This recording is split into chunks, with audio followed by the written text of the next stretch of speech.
Hi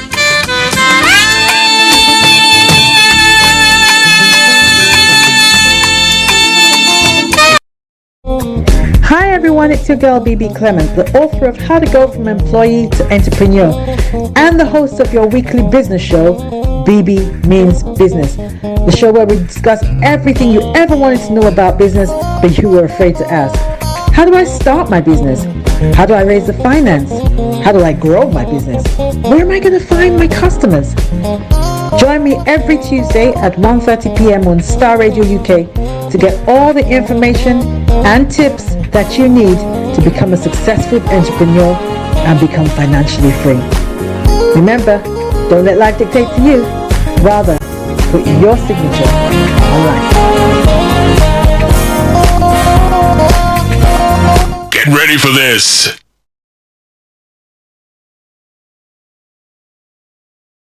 Good afternoon, ladies and gentlemen. Welcome. It is Bebe Clement, and you are very welcome once again to the Bebe Business Show, the show where you get to hear all information, knowledge, advice, tips, insights that can help you on your entrepreneurial journey and become a success and build generational wealth. That's what this program is all about. I want to take this opportunity to thank all my faithful listeners. I mean, this show is in its 4th year, and there are people who tune in week after week after week from all over the world. So I just want to take this moment to thank you. I know the last couple of recorded shows, and that's because it's summer and I need to have a holiday. But we're back live today, and so I want to thank you once again for tuning in. And what a show we have for you today. We're going to be delving into what will be, for some of you like me, some virgin territory when it comes to business and approaches to business. And for those of you who know a little bit about it, there's always something more to learn. So today's going to be a really good day. Today we're going to be discussing Neuro-Science, the new success tool for your business. Is Neuro-Science the new success tool for your business? Listen, you guys know I'm up for anything that is going to make my listeners' entrepreneurial journey faster, or help them work smarter, or achieve their goals in as limited a time as possible, because as little stress as possible. So when I heard about this whole neuroscience thing, I'm thinking, so what's this about, and what can it do for me and my listeners? I wasn't too sure, still not sure. I'm just kind of feeling my way around it. But my guest today, when I heard about her and what she does, and how what she does helps and enhances guide organizations and businesses to success through the application of mind, neuro, and behavioral science, I thought, girl, I got to have you on my show. I just got to have you on my show. So it is with the utmost pleasure that I want to welcome to the show today, Patrice Clough. Pat, are you there? Okay. We're having a couple of technical issues, but I'm sure she's going to be with us in a minute. Okay, so she's going to be talking to us today, like I said, about neuroscience and being the new success tool for your business. But while we're waiting for her to log on, or for my producer to sort out any issues that we're having, let's chat. How has business been for you? I know it's summer, it's hot. Everybody's out there. Nobody wants to be sitting behind their desk at the moment. Everybody wants to be lying on a beach, but you got to pay the bills. So for your business, how's your business going? I know business slows down around this time of the year, but hook me up. Give us a call. Hook me up on Facebook. Let me know how things are going with your business. I'm in a time of rest, and I'm really happy that I'm in a time of rest. I think when you are on the go, like me, like I always am, always doing something related to business, it's sometimes difficult to stop, to have that self-discipline to just stop.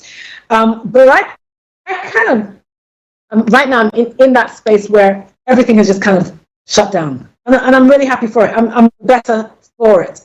I think God's hand was definitely in this, because left to me, I'll just keep going. God's hand was definitely in this. My body was a bit tired. I needed to rethink and re-strategize. And, everything just came to a standstill. And it's been great, because I've been able to take a step back look at my business, examine my practices, fine-tune certain things, stuff like that, change some people around in the company. But I take the time to make to build and to strengthen the existing ones. Also to have a look at what do I still need? Do I still need this person in this position, or do I still need this person in my business network? Because it's not always that you need these people in the business network. Okay, so it's a good time to take the opportunity. If you haven't done that, take an opportunity.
This is Star Radio UK.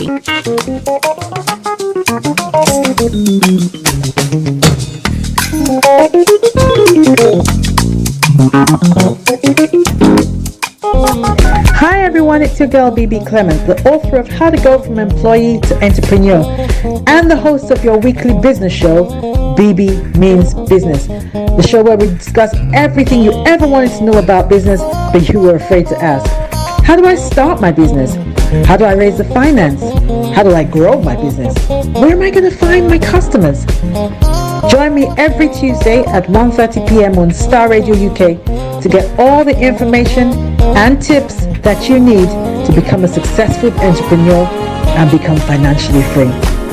Remember, don't let life dictate to you. Rather, put your signature on life. Get ready for this.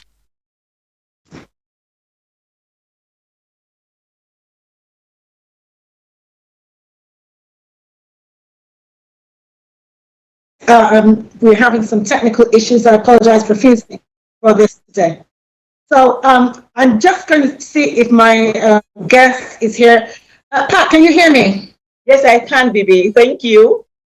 Okay. Can All you, right. can you hear me? So yes, we can hear you perfectly. So just before the break, I was saying that today we're going to be discussing.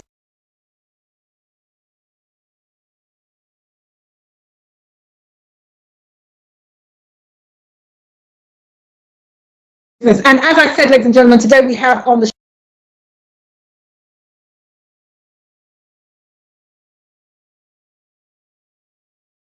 on this whole area of neuroscience, because like I said, it's totally new to me, and sure a lot of it will be foreign to you as well. All right, so Pat, first of all, before we delve into it in the deep end, can you give us a little bit, tell us a little bit about your background? Bebe, thank you so much. It's nice to see you. I'm grateful that you invite me to speak with your audience.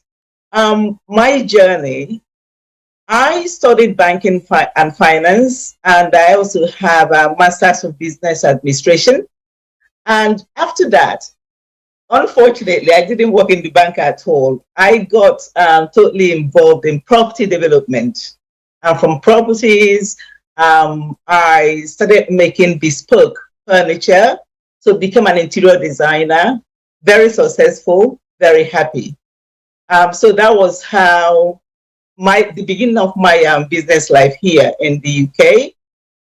But as we move along this journey, chatting, talking, discovering what neuroscience is, I will point out the areas where it came to my life or into my life. But that's the beginning, Bebe.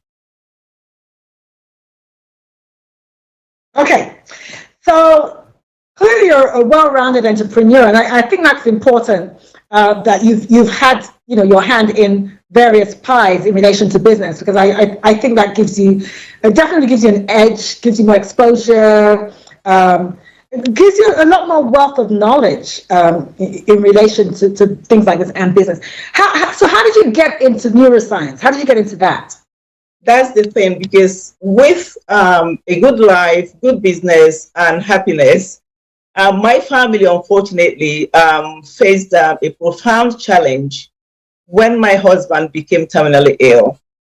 And during this really challenging time, I started looking for answers. Unfortunately, I discovered a really remarkable remarkable professor, neuroscientist called Andrew Huberman.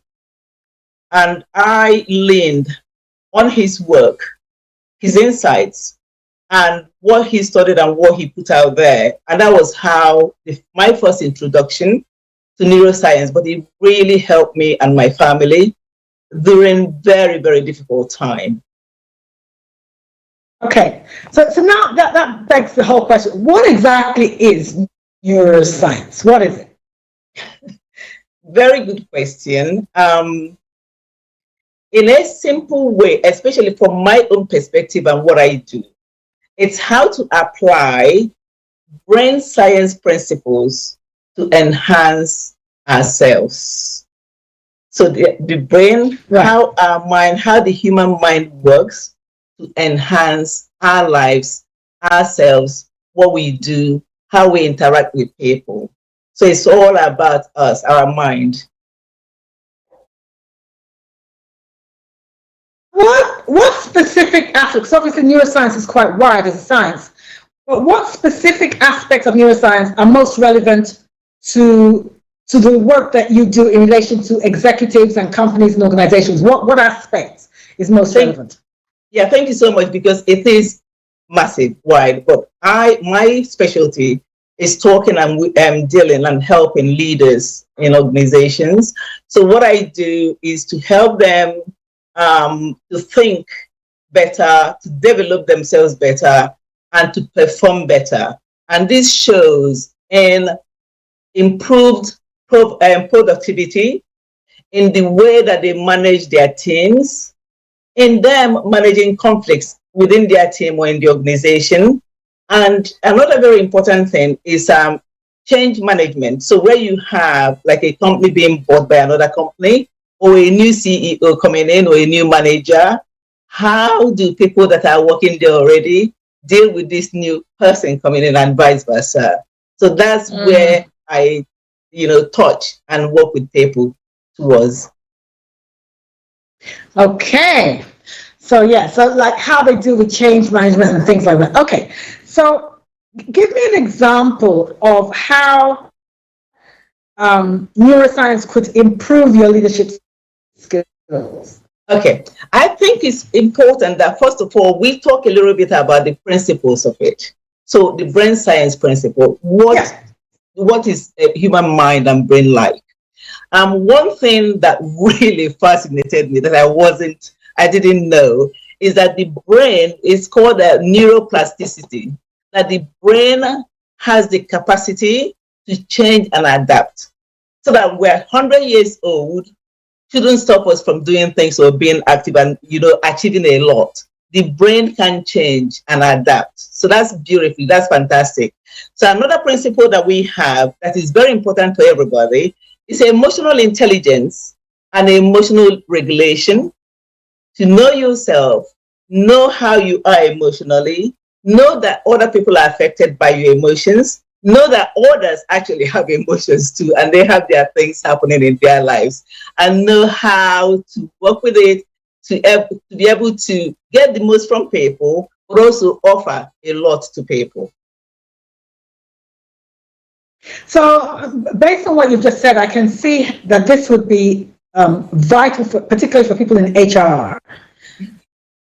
Everybody, Bebe. All of us. But I hear what you're saying. Everybody. Yeah. Okay, that's good. All right. Okay. So how could you improve team dynamics? Okay. I would like to touch a little bit so that people understand a little bit what I mean by the neuroplasticity. So with that, how you can enhance your leadership skill or your life or your person or with your family, everybody, with neuroscience. With that, if you continue to learn and observe and practice and develop new things, new skills, that helps your brain. For leadership, sending their people to learn more, work with other people, work with other departments, learn new things, be versatile, will help the person without you even knowing that it's helping, make them happy in the long run. I'll advise some companies, depending, because each organization is different. It may be that they need even mentoring programs where an older person or somebody who's been in the company longer can mentor somebody who's younger or somebody who's from a different department. Also, it's important that you really, really encourage that the team mix up, and work with each other, collaborate and all that. All these things are ways that you can use neuroscience, and it's not painful. It's just having that culture that you can do these things with people, and the benefit is massive at the end of it.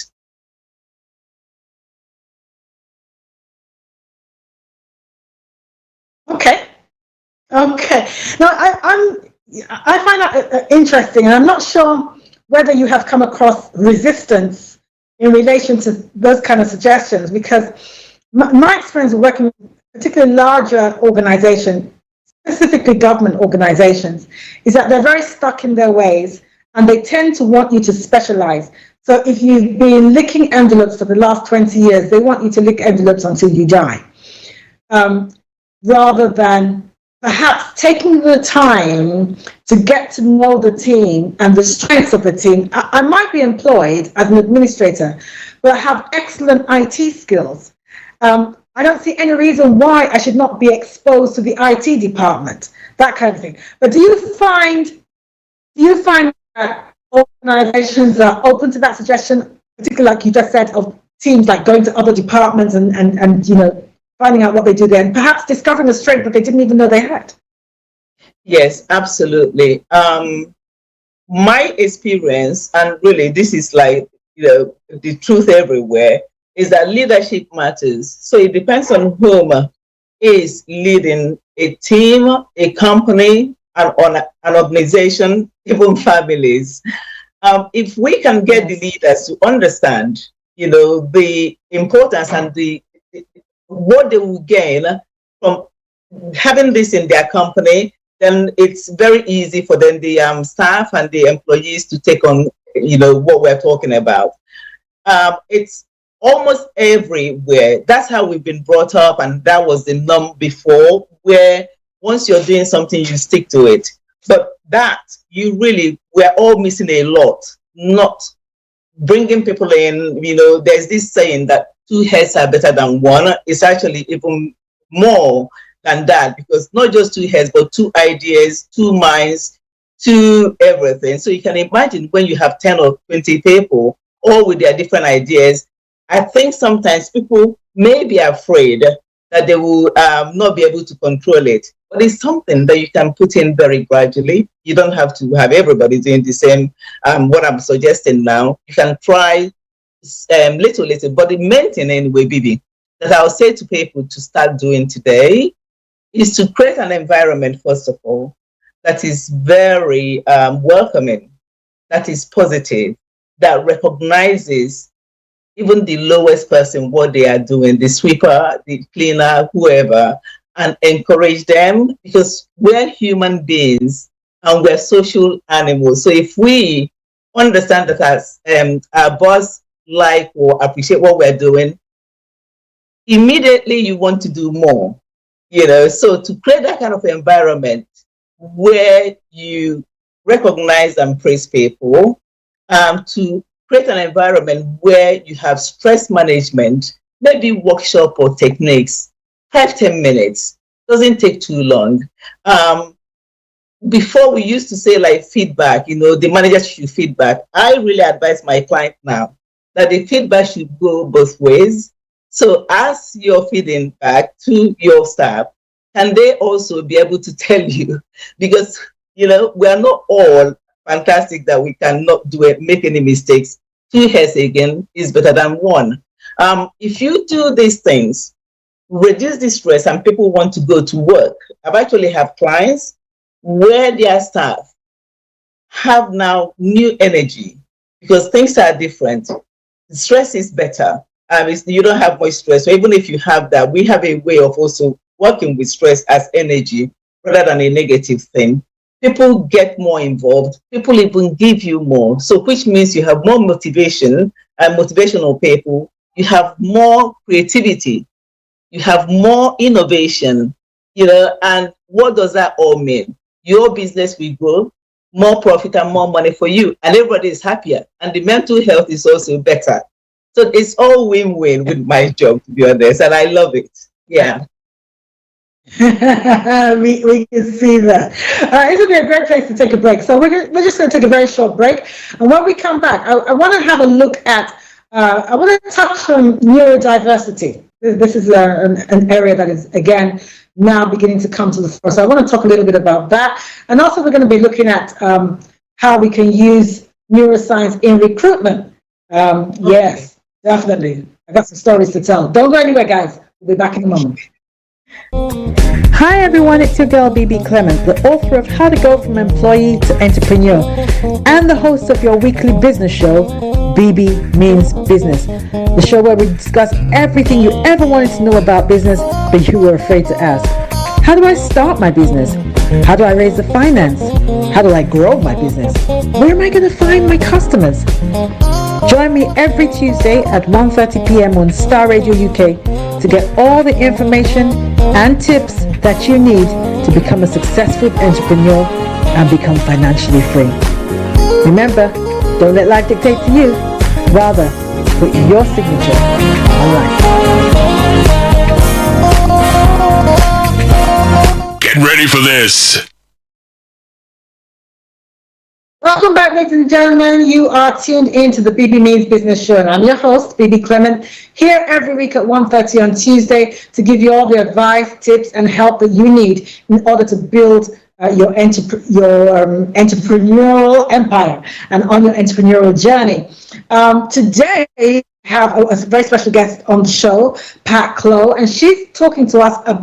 We're discussing the question: is neuroscience the new success tool for your business? Is neuroscience the new success tool for your business? And just before the break, she was enlightening us as to what exactly neuroscience is and how it can be used to improve the workplace and the relationships in the workplace, so that you increase your profitability and your bottom line, and you have a better workplace, happier workforce.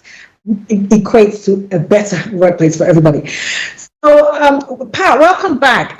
Just before the break, as I was saying, I wanted us to delve into the whole issue of recruitment, because I got to tell you, I've had some nightmare employees.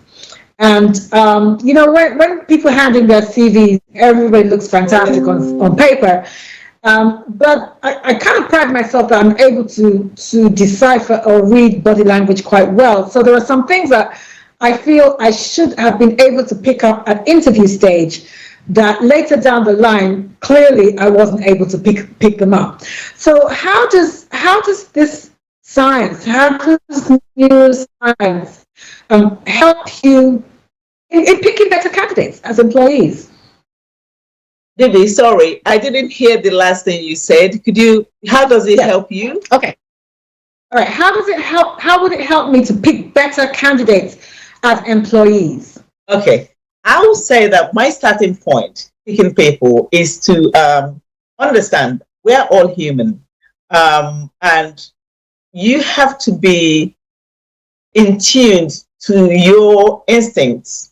There are certain things that, yes, writing, people can write and get away from, and not tell the truth, but being in front of them, I don't know about with the Zoom and all that, but being in front of them and asking pertinent questions, you should be able to pick up when somebody is not quite what they say they are. But if they aren't, when you finally get them, I think having the right environment in your workplace is very important.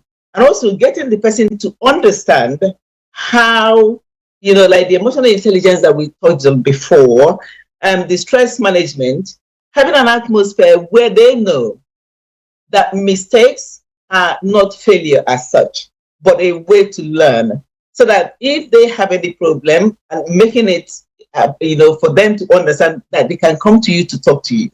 I think once honesty is there and they understand that they can talk, let's say the person is really bad at what they do, and you say to you give them a task and it didn't work out at all, and they come and they say, I am fantastic, it wasn't my fault, then there is a problem. But let's say the person say, well, I couldn't do it because I haven't done it before, I don't know what to do, then you can work with that. So it depends. Yeah. It's a give and take thing. But for me and my leaders that I work with, the environment is your environment, what you create, where you are, how they come to you, for me is the most basic one, because that's a good foundation to then build things on.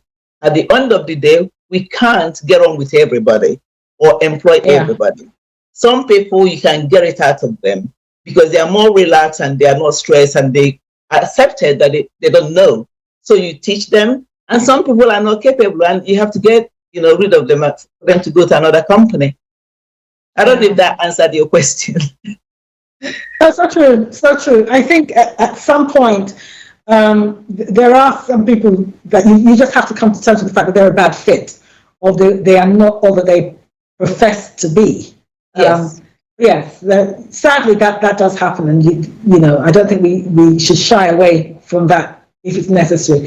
I don't think it's healthy for a company to carry dead wood. I really don't. No. So if it does come to that, yes. But like you said, I mean, that's always a last resort for me anyway. That's always a last resort. So there are things that we can do in the meantime, hopefully not to get to that position. Yeah, but maybe I will say again, how do we show up as leaders?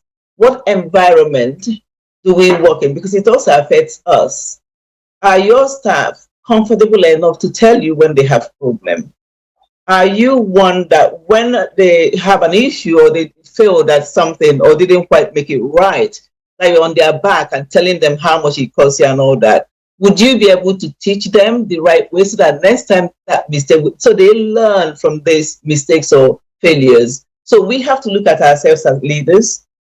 How do we show up, and what environment do we have people working with us? Yeah, so true. Yeah, self-reflection, like you said, emotional intelligence, self-reflection is definitely an important key here. Yeah, good point. I want to talk a little bit about neurodiversity.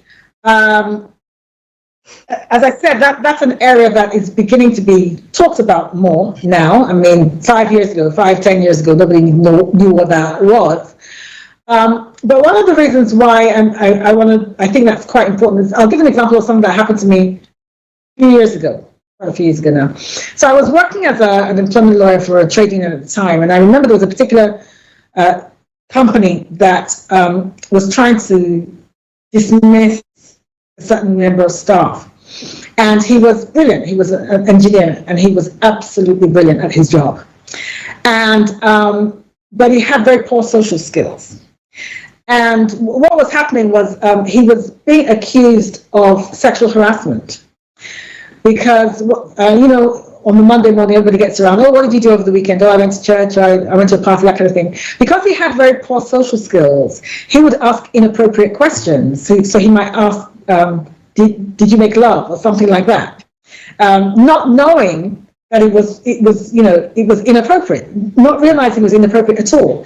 So, of course, a lot of women started, making complaints about him, and he was labeled, eerie and all that kind of thing. And so they wanted to get rid of it. So when they came to me for some advice as to how to dismiss him, the first thing I asked was, could we have a psychiatric assessment? Because they said he was very good at his job. If he came down to work, there was nothing wrong with his work. He was brilliant. They were happy with his work. It was just the social side of him that just didn't seem to be working, but it had now become a problem.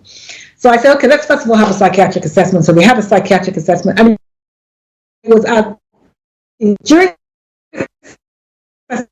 psychiatric assessment. And this guy was in his late 40s at the time. He had never been diagnosed. Never. Wow. And when that diagnosis came, he was very relieved. He said, now I understand. He said, because, and then he spoke about how he had struggled at school and had been picked on. Academically, he was fine, but he just didn't seem to fit in and everything like that. And now he understood himself. Now that he had a diagnosis, he understood why he did some of the things that he did. Now, so the reason why I raised that was because obviously there'll be other employers or team leaders listening into this show who might be having some problems with some team members, not realizing what is going on, that there's an underlying issue. How does neuroscience help in identifying?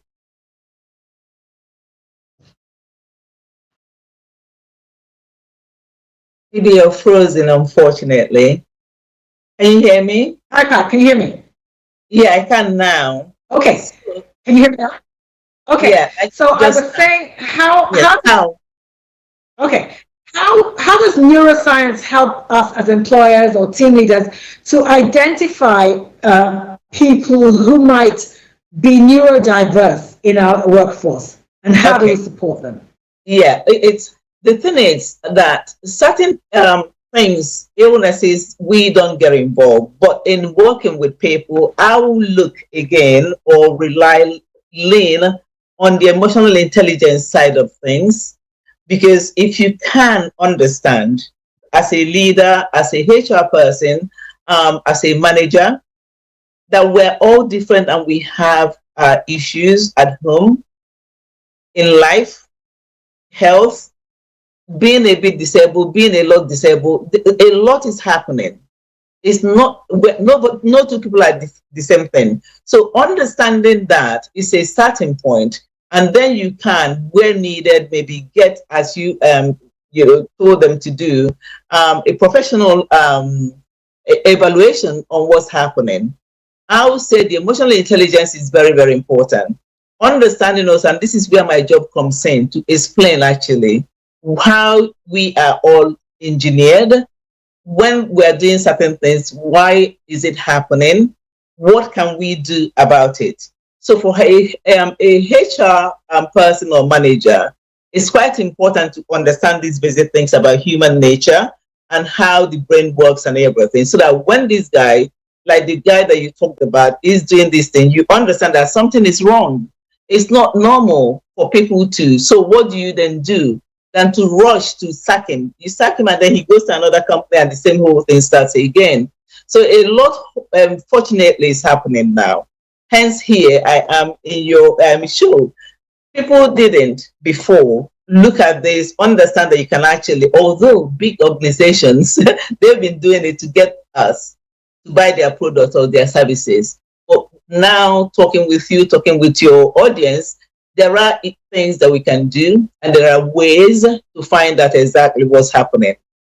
But we are not all the same. But there are ways that we can live together, all of us, and be happy, stress-free, or less stress-free, less stress in our lives. Talking about stress, let's go into that. That eases nicely into that. So, Yes. How can business leaders use neuroscience to manage stress? Right. Let me put it this way: manage stress, but on the other hand, maintain resilience, particularly in high-pressure environments. Because I mean, there are some, for instance, in the legal field.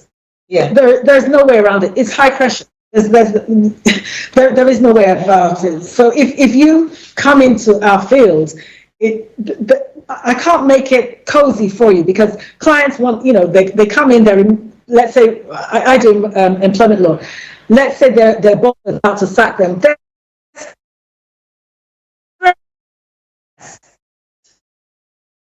They're upset, they're emotional, environment. So if you're not somebody who can handle a degree of stress and you're looking for something cozy, then to be honest, I really don't know. But how do you maintain that balance? How does neuroscience help you maintain the balance in that kind of high pressure environment between managing stress and yet building resilience into your employees?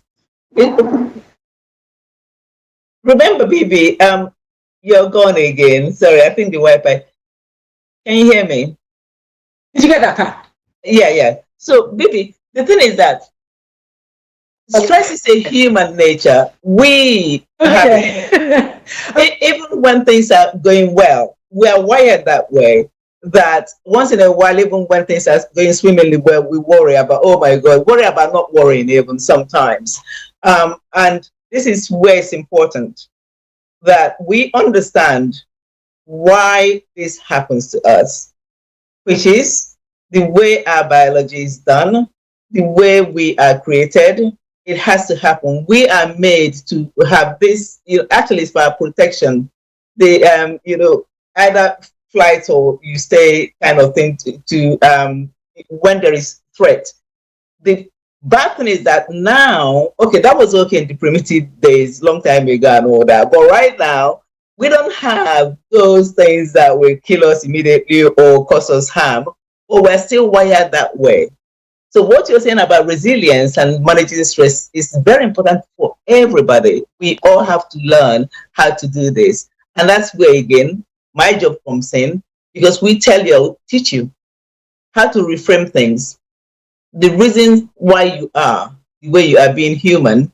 And then, because once you understand why, then you know that you can actually, work with it or make it a different way and not be, swallowed by stress. Because the problem is, how do you manage? If you don't manage the stress, it then becomes a problem. You have stress because what you're doing is important to you.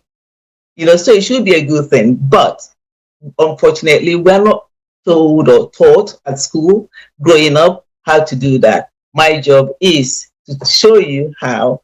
One thing I do is to reframe the issue or the problem, or what you think is the problem.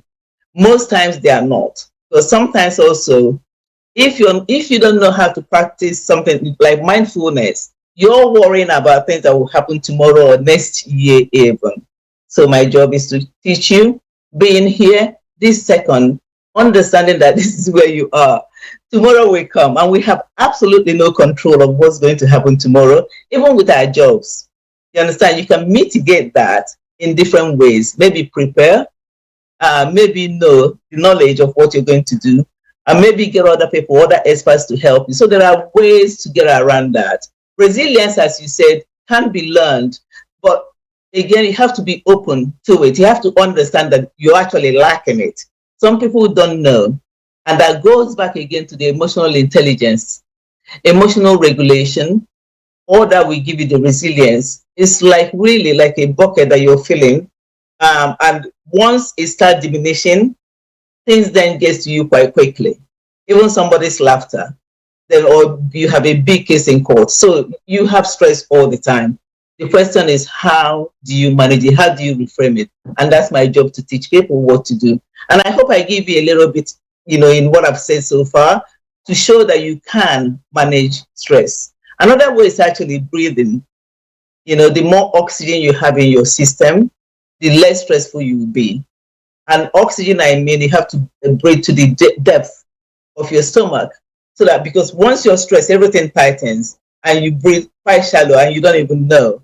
So it's using the oxygen, the mindfulness practice, meditating, being in a quiet place, going into yourself and not being overtaken by everything around you, because there are millions of things that will get you stressed if you're not careful.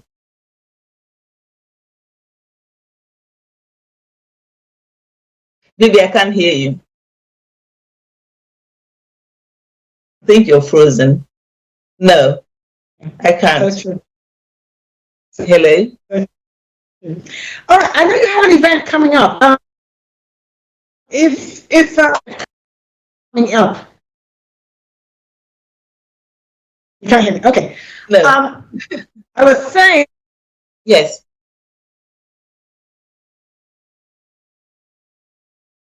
No, you're gone. Yeah. All right. Archie, if you can hear me, if you kindly put up a flyer for her event, so we can talk about that. Yes. All right. So, can you hear me now, Patrice? I can. Maybe, are we running out of time? Because I wanted to give you an example. Yes, I can. Are we running out of time? Can you hear me? Hold on, just a second. Okay. Can you hear me? I can, yes. We're good. Don't worry, we're good for time. Can you hear me? I can, yeah. I want to give you an example of a client. Archie, if you'd be kind enough to please put up the flyers regarding her event.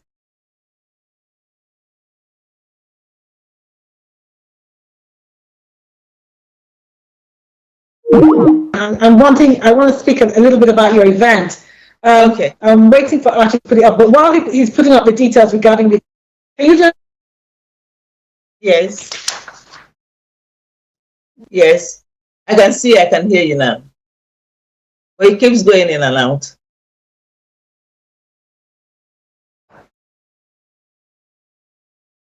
Hi, Bebe. Keep talking, don't worry. Okay. About the event that you have. So the event is in September, 12th of September. And what I've done is that I've been going to companies, but it's like one company, although within the company we have managers sometimes up to 8. But I wanted to have everybody in the same place. Like almost like evangelizing the importance of using the principles of brain science for our lives, for the stress in our lives, to get our staff to work better and be healthier, because the mental fitness is better, to get your company to actually make more money by having very, very people that are creative, innovative, working together, team spirit and all that. With that happening, people will come to work happy and have the mindset to start working for you in a good way with each other. So I wanted as many people as possible to know what I'm doing, my job, what it does, how it's going to benefit them. So I put up this event in September, which I don't want it to just be a lecture. There are going to be 2 speakers there. So the theme is brain-body connection. So I'll talk in more detail on how neuroscience, brain science, behavioral science will help leaders with their staff, with their life, personal business. And the other speaker is the chief chief executive chef in Dorchester Hotel. So he's going to talk about the body side of things. Because another mistake that we make is forgetting or separating our brain from our body. So you see people that are very, very healthy. They go to the gym and pound away and all that. But the mind is not quite fantastic. So they have stressful job and things are happening. So once it's imbalanced, problem. So we're going to talk about the two. I talk about the brain and he will talk about the body, and we combine both of them. In that environment, we'll do it with the best food ever. I mean, Dorchester is the ultimate venue. So we'll have 3-course meal, all the champagne you want, red wine, white wine, virgin wines if you're not a drinker. So I'm looking forward to it. It's going to be a blast. And I have an amazing also present that I'm going to give to people that is meaningful, quite expensive. So I'm looking forward to that, Mimi. Bebe, sorry.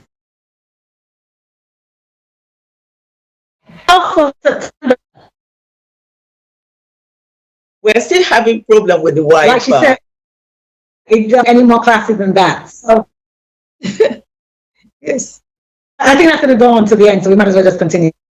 Okay. So so on the 12th of September at the Dorchester Hotel, Pat is going to be having an event. You just saw the flyer up on the screen, but we're going to be running it again at the end of the program. So yes, thank you very much.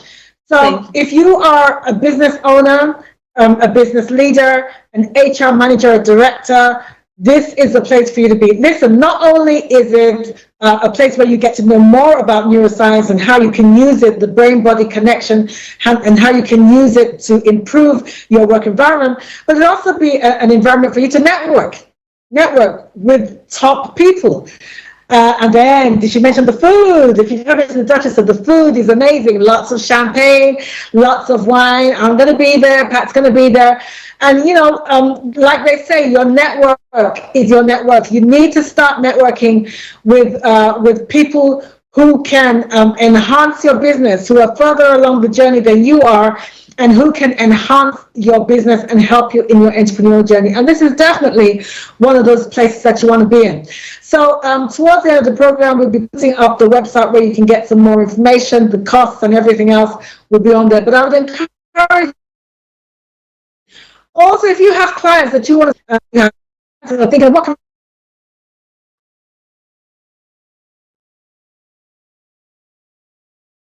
But yes, definitely recommend this to come to. It's gonna be a really good event to begin to wind the year down on. But something that can revolutionize your workplace. This is the place to go. All right, Pat. So we're really looking forward to that. Speak about a couple more things before the show. You were talking about emotional intelligence earlier on, but I want to know, how can understanding cognitive biases improve your decision making in a corporate setting?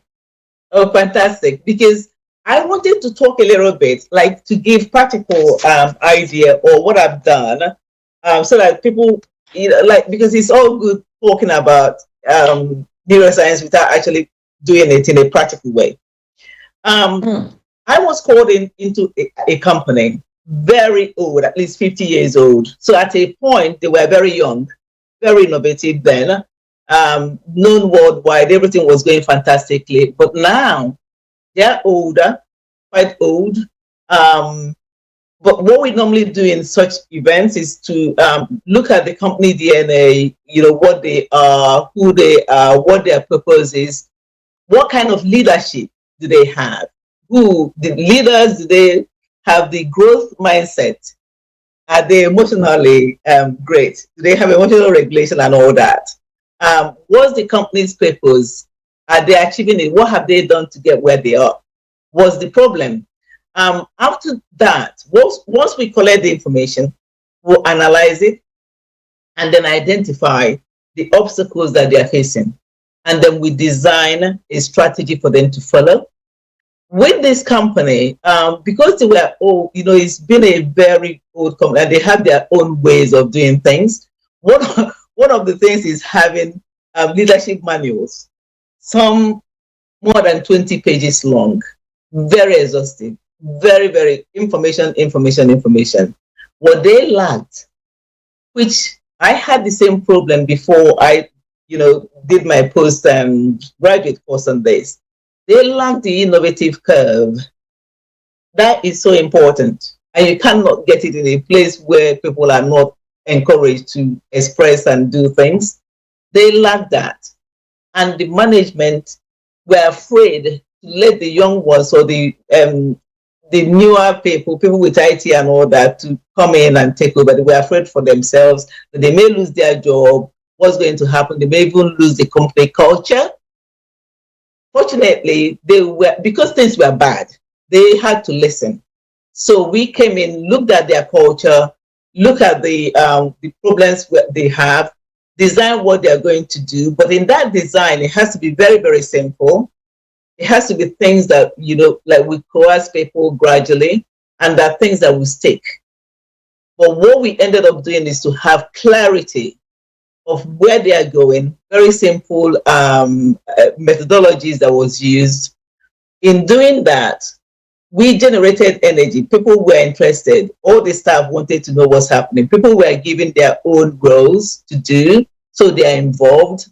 And all that went on to deliver success. So to your question, Bebe, I went round to get here.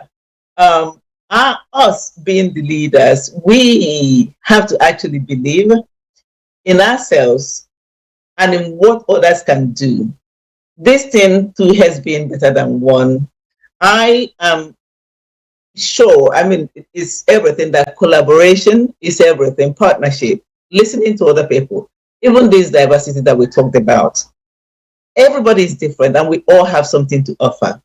The question is, would you, as the leader, give people the space and the encouragement to come in? You don't have to take the ideas, but sometimes what it does is to open up your own mind to what's possible, and the ones that are good, you can implement them. But give due where it is due, yes.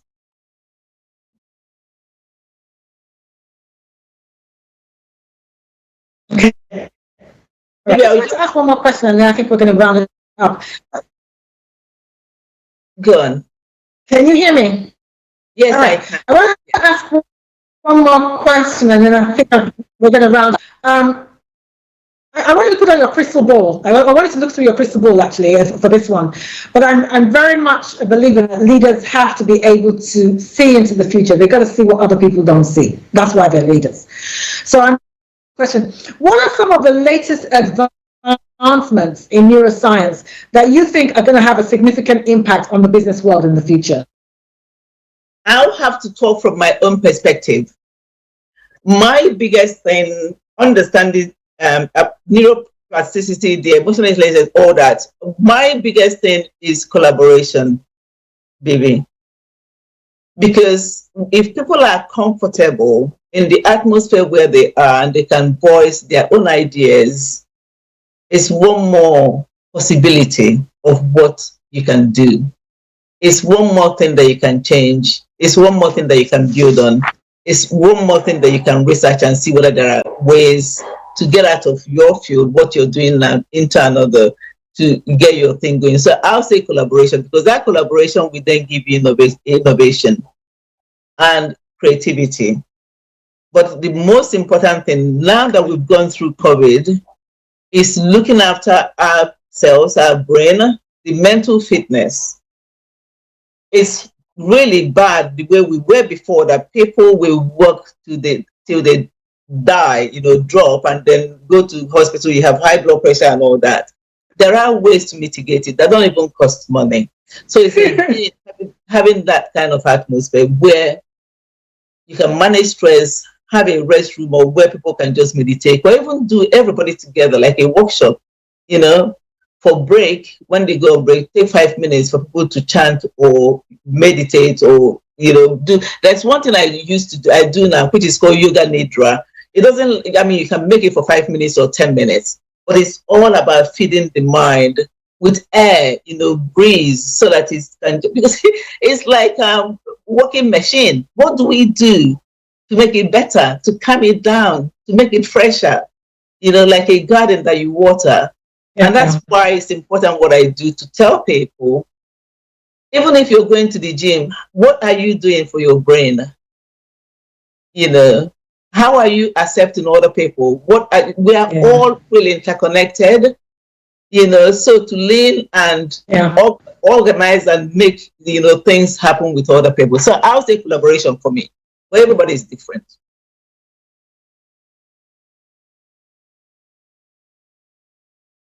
Okay, so guys, here that collaboration is key for the future in relation to your business practices. Collaboration is key. I want to ask I'm going to close on this question. I promise. I'll close on this question. Now, faith. Do you find any conflict between faith and you? I didn't get that. Conflict between? All right. Do you see any conflict between faith and neuroscience? Oh my word. Big question. It's actually, I'm a faith person. It actually reinforced what my studies did for me was to put really clarity to what the faith has told us. So I give you an example. I say to my family, when we say in Catholic Church that, God created us in his image and all that, I understand now. We have it all within us, but unfortunately, we don't know how to use it. Our brain, don't let me go into consciousness and unconsciousness and how to work so that you get what you want. Before, I used to hear people talk about manifestation. I didn't understand what they were talking about. Scientifically, God has done that. We have it, but it's learning how to pull it out and do it. And I give people, everybody I meet that is interested in this faith thing, I give them like a task, like a homework on what to do, to see that you don't need, I'm not saying that pastors are bad, but you don't need somebody else to get what you're getting. To see that within 2 weeks of following a pattern of manifestation, that you get what you need. So yes, I don't see any conflict at all. It just confirms. It's like getting a dictionary to actually explain what it. So it explained to me what my religion has been trying to tell me, which was all airy, fairy, and all that. Now it's all science-based. Yes. Yeah. I know what you mean. There's a woman called Dr. I don't know if you know Phillips. She's a leader in this kind of field, but she's strong, firm Christian leader. I think she attends Potter's House, T.D. Jakes' church, and she's just written a book called The Garden Within. And it does very much what you've just said. It kind of affirms in science, or it roots in science, what the word has told us by faith. Exactly. So I agree with you. I think rather than, and I purposely mentioned that because, sometimes we approach these things and we think, oh, this is a very new agey, this is very airy-fairy, but they're actually not necessarily so. Sometimes it purely just what you already know. Okay, ladies and gentlemen, I'm going to close the show there. First of all, I want to apologize for the technical issues that we're having. We have Wi-Fi problems, we have connection problems, but I want to thank you for persevering, and I hope you enjoyed the session. Pat, I want to thank you very much for coming on the show today. It's been a delight. It was very enlightening. I'm actually think we're going to have you back at some. I would love to roll. Talk about and I think the more we Good, good. So yes, we'll definitely put something else together for you. But ladies and gentlemen, just to remind you about that event on the 12th of September at the Dorchester that Pat is putting together, the mind and our body. A world-renowned chef is going to be there to talk us through how our body affects the way we think and the way we behave. There's going to be lots of wine, lots of champagne, and good connections. If you've ever been thinking, well, you know what, I need to improve the quality of my network, this will be a great place for you to start. So I shall see you on the 12th. Ladies and gentlemen, thank you very much. I'll be here again next week, Tuesday, waiting for you. And like I always say, don't let life dictate to you. Rather, your signature. Thank you. Thank you. Okay. Bye-bye, guys. Bye, everybody. Hi everyone, it's your girl Bebe Clement, the author of How to Go from Employee to Entrepreneur and the host of your weekly business show, Bebe Means Business, the show where we discuss everything you ever wanted to know about business but you were afraid to ask. How do I start my business? How do I raise the finance? How do I grow my business? Where am I going to find my customers? Join me every Tuesday at 1:30 p.m. on Star Radio UK to get all the information and tips that you need to become a successful entrepreneur and become financially free. Remember, don't let life dictate to you. Rather, put your signature on life.